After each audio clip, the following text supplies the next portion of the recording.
Hello दोस्तों, स्वागत है आपका हमारे नए यूट्यूब चैनल एक्सप्लोर विज्ञान में, जहां हम विज्ञान को आसान भाषा में समझने का प्रयास करेंगे।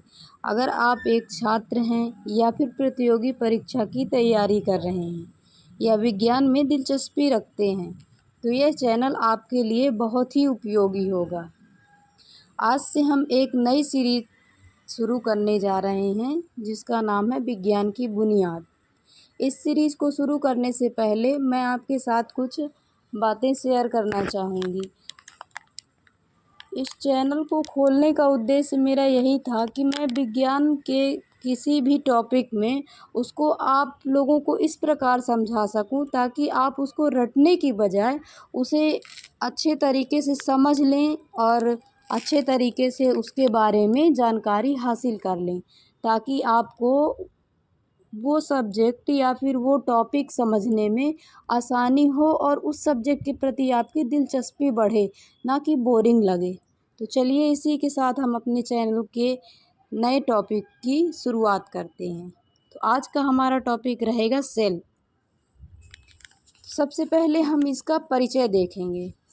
परिचय में जैसे कि हमने देखा कि इसमें क्या दिया है कि आप अपनी आंखें बंद करो और एक ईंट की दीवार की कल्पना करो। उस दीवार का मूल निर्माण खंड क्या है? बेशक एक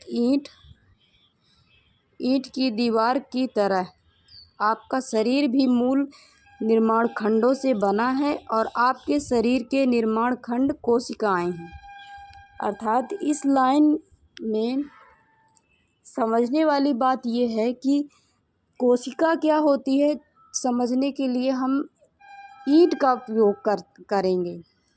जैसे एक ईंट होता है, ईंट से मिलकर ही हमारा घर का निर्माण होता है, उसी प्रकार जो हमारी कोशिकाएं होती हैं, वह छोटी छोटी कोशिकाएं, उन्हीं कोशिकाओं से मिलकर हमारे संपूर्ण शरीर का निर्माण होता है।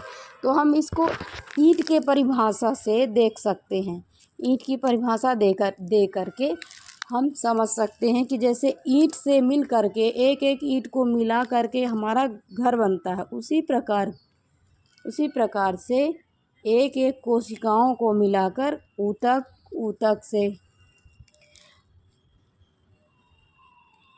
तंत्र से अंग तंत्र से संपूर्ण अंग का निर्माण होता है। चलिए आगे देखते हैं। आपके शरीर में कई प्रकार की कोशिकाएं होती हैं, जिनमें से प्रत्येक एक विशिष्ट उद्देश्य के लिए विशिष्ट होती हैं। मतलब हमारे शरीर में जो है विशिष्ट प्रकार की कोशिकाएं होती हैं, जिनका कार्य या व उद्देश्य अलग अलग होता है। कोशिकाएं जैसा कि हमने समझा कि हमारे शरीर की सबसे छोटी संरचना होती है, जिससे मिलकर के हमारे शरीर का निर्माण होता है। पर कोशिकाएं भी विशिष्ट प्रकार की होती हैं तथा सभी कोशिकाओं का कार्य अलग अलग होता है। जिस प्रकार एक घर विभिन्न प्रकार की निर्माण सामग्री से बनता है, उसी प्रकार मानव शरीर भी एक प्रकार की कोशिका से बना होता है। जैसा कि हमने पहले भी बताया है आपको कि जिस प्रकार एक घर का निर्माण विभिन्न प्रकार के सामग्री, चाहे वो ईंट हो, सीमेंट हो, बालू हो, आखिर ये तो सामग्रियां ही हैं। इसी प्रकार हमारे शरीर का भी निर्माण विभिन्न प्रकार की कोशिकाओं से होता है, जो विभिन्न प्रकार का कार्य करती हैं। उदाहरण के लिए उपकला कोशिकाएं शरीर की सतह की रक्षा करती हैं और अंदर के अंगों और शरीर की गुहाओं को ढकती हैं। उदाहरण जैसे किसका दिया गया? उपकला कोशिकाओं का। ये क्या करती हैं? ये अंदर के अंगों की गुहाओं को ढकती हैं।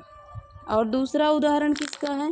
अस्थि कोशिका शरीर को सहारा और सुरक्षा प्रदान करती है। यह भी कोशिकाओं का एक प्रकार ही है, पर प्रकार होने के साथ साथ इनका अलग अलग उपयोग बताया गया है। जैसे कि हम पहले पढ़ चुके हैं, मैंने बताया भी है कि सभी कोशिकाएं अलग अलग होती हैं तथा उनका अलग अलग कार्य होता है। जैसे आपको भी बताया कि एक उपकला कोशिका तथा दूसरी अस्थि कोशिका। अस्थि कोशिका शरीर को सहारा और सुरक्षा प्रदान करती है, तिरछा प्रणाली की कोशिकाएं आक्रमणकारी बैक्टीरिया से लड़ती हैं। इसके अतिरिक्त रक्त और रक्त कोशिकाएं कार्बन डाइऑक्साइड को हटाते हुए पूरे शरीर में पोषक तत्वों और ऑक्सीजन का परिवहन करती हैं। अब रक्त कोशिकाएं क्या कार्य करती हैं? कार्बन डाइऑक्साइड को हटाते हुए, मतलब अशुद्ध रक्त को जो अशुद्ध रक्त होता है हमारे शरीर में कार्बन डाइऑक्साइड युक्त, उसमें से कार्बन डाइऑक्साइड को हटाते हुए शरीर में पोषक तत्वों को ऑक्सीजन का परिवहन करती हैं, मतलब शुद्ध रक्त का परिवहन करती हैं।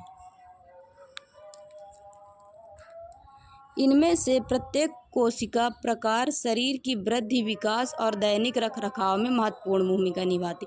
ये जो प्रत्येक कोशिकाएं, जैसे कि हमने बताया उपकला कोशिका, अस्थि कोशिका और लाल रक्त कोशिकाएं, ये सभी कोशिकाएं जो हैं विभिन्न कार्य करती हैं तथा अपनी महत्वपूर्ण भूमिका निभाती हैं। हालांकि अपनी विशाल विविधता के बावजूद सभी जीवों की कोशिकाएं, यहाँ तक कि बैक्टीरिया, प्याज और मानव जैसे विविध जीवों की भी कुछ मूलभूत विशेषताएं समान होती। कहने का तात्पर्य यह है कि कोशिकाएं विभिन्न प्रकार की होती हैं। आगे हम इस कोशिकाओं के प्रकार के बारे में पढ़ेंगे, पर अभी हम सिर्फ कोशिका की जानकारी एकत्रित कर रहे हैं। चाहे वो कोई भी कोशिका हो, बैक्टीरिया की कोशिका हो, प्याज की कोशिका हो तथा मानव की कोशिका हो, विविध जीवों की कुछ मूलभूत विशेषताएं समान रूप से होती हैं। मतलब कई कोशिकाएं ऐसी होती हैं जो आपस में समानता प्रदर्शित करती हैं, चाहे वो बैक्टीरिया की हों अथवा प्याज की या फिर मानव की। चलिए अब हम नेक्स्ट वीडियो में कोशिका के प्रकार को पढ़ेंगे, फिर उसके बाद संरचना। इसी प्रकार से हम कोशिका के बारे में आपके लिए विभिन्न वीडियो लाएंगे।